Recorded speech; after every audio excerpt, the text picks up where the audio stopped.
من الاخر كده، اي فنان او مطرب شايف ان شغلانته دي حرام ومستني ربنا يكرمه ويتوب، فهو مدعي وما يفرقش حاجه عن تجار المخدرات ولا العاهرات. الفتره الاخيره بقيت اشوف كومنت غريب قوي: انت هتاخد ذنب كل واحد سمع الاغنيه، امسح الاغنيه عشان ده ميت. طبعا انا ولا شيخ ولا بفهم اي حاجه في الموضوع ده ولا جاي افتي خالص.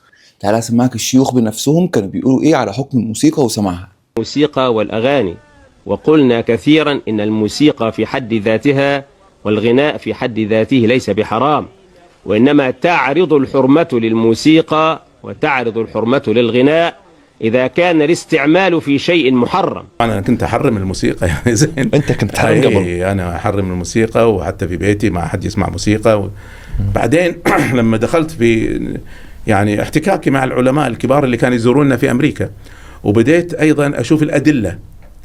هذا شوية ما في تحريم بالطريقة اللي هم يعني يذكروها. أول شيء كل الأحاديث كلها اللي تحرم الموسيقى كلها ضعيفة. احنا ديننا ما يقوم على الضعيف، يقوم على الذي وصلنا بالسند عن رسول الله صلى الله عليه وسلم. فصار القناعة اللي عندي أن المعازف هي أداة، استعملتها في الخير فهي خير، واستعملتها في مجلس فساد فهي تصبح حرام.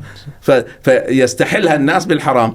إذا أثارت الشهوات فهي حرام، إذا أثارت الوطنية وأثارت القيم فهي واجب. حتى تعالى سمعك بقى الشيخ عبد الباسط عبد الصمد بيقول ايه على المزيكا وسماع الاغاني. الشيخ انت بتسمع اغاني؟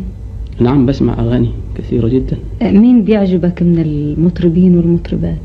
والله انا اسمع كل صوت جميل، وطبعا الصوت الجميل زيادة بسمعه من السيدة ام كلثوم كوكب الشرق والغرب.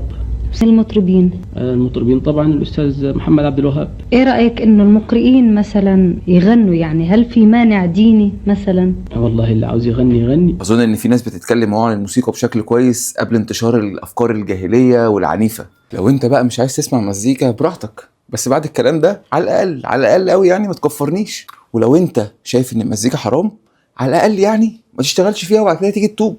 في النهاية انا بفكرك، انا ولا بنتصر لرأي ولا وجهة نظر، انا جاي اسير البلبلة.